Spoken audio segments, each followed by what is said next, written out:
The Statue of Unity dedicated to Sardar Vallabhbhai Patel is the tallest statue in the world. But well, what exactly do we know about Sardar Patel?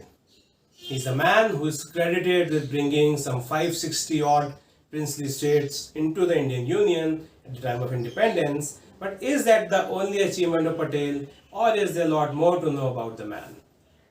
Through this superbly written book, The Man Who Saved India by Hindol Sen Gupta, let's discover today Sardar Patel, the man. Keep watching.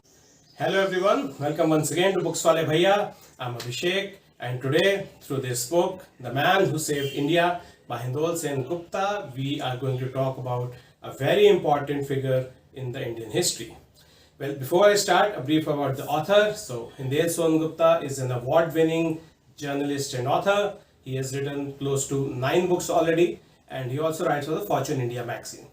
So coming to the book, at the very beginning, I would like to make a confession, or I would like to mention that of all the books I have written on Sardar Patel, and in reality there are actually quite few, of all these books, I believe this is the best biography ever on Sardar Patel.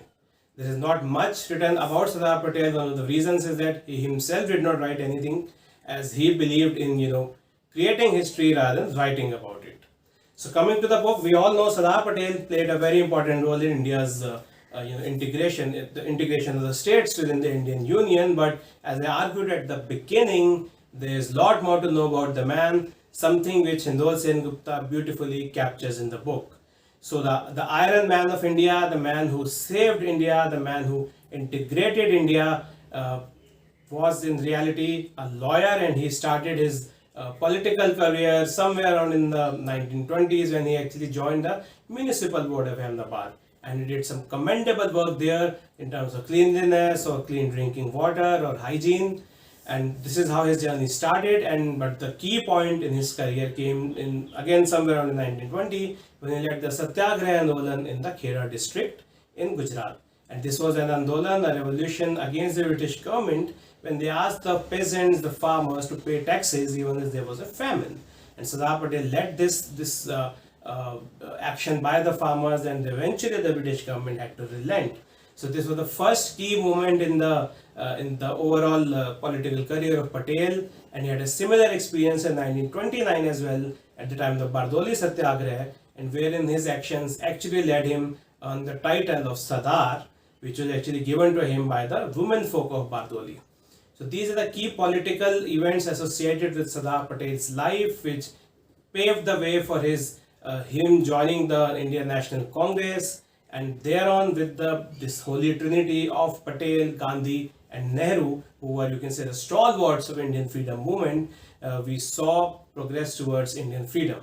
So therein he argues, or he talks intensely about this trinity, and wherein the three contrasting personalities, Gandhi, Nehru, and Patel, came together and worked for India's independence. And as he says, he draws a contrast between them, that while Mahatma Gandhi was the spiritual base or spiritual core of India's freedom struggle, Nehru was the romantic idealist, and Patel was the pragmatist.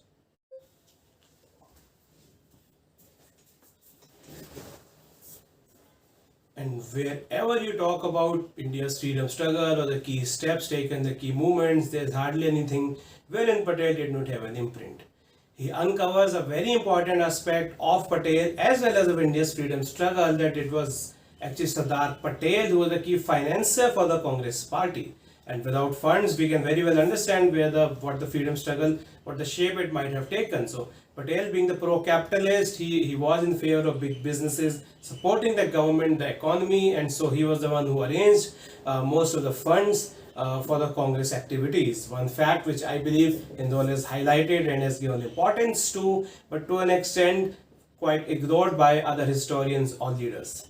So as we see, there is an intense role played by Hindol Sen Gupta, and of course the Holy Trinity he talked about. But other than the freedom struggle, other than Sardar Patel, he talks of some very important aspects within the freedom struggle. For example, there was a division within the Congress itself between the so-called socialists and the other people who were not in the socialist realm of things, or they were like either pro businesses or more like neutral. So we had people like Jayaprakash Narayan who openly talked of an armed rebellion or running the government through under some sort of socialist regime, but he was heavily like criticized by Patel that this socialism and this revolution and all such kind of things will never work.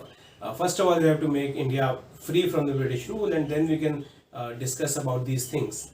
So I believe, having read all these, having read the book in detail, I think no other book has captured Patel's entire political journey in such a detail.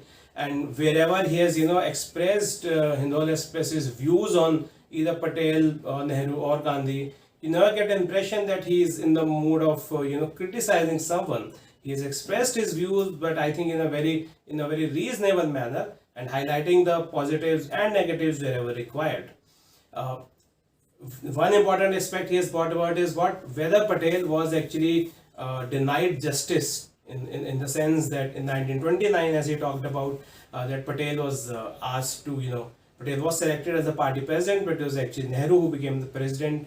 And similarly, in 1946, when the various state Congress committees voted in favor of Patel, but it was eventually Nehru who became the head and eventually the prime minister. So he has mentioned what Patel was, he has raised some critical important questions also, which I believe are worth debating. But all in all, as I mentioned, a brilliantly written book with ample evidences. There is nothing you can actually disagree with, because he has presented the facts as they are. As I said, it is often believed that Patel did not get his due as the man, as per his contributions, as the man who saved India. But I think with this book, I can comfortably say that at least in the literary world, Patel did get his due. Thank you very much for watching the video. If you think I did a good job, please click like and subscribe to my channel for more updates. The Amazon link to buy this book is given below. Please note, if you buy using a link, I am entitled to a small commission. Thank you.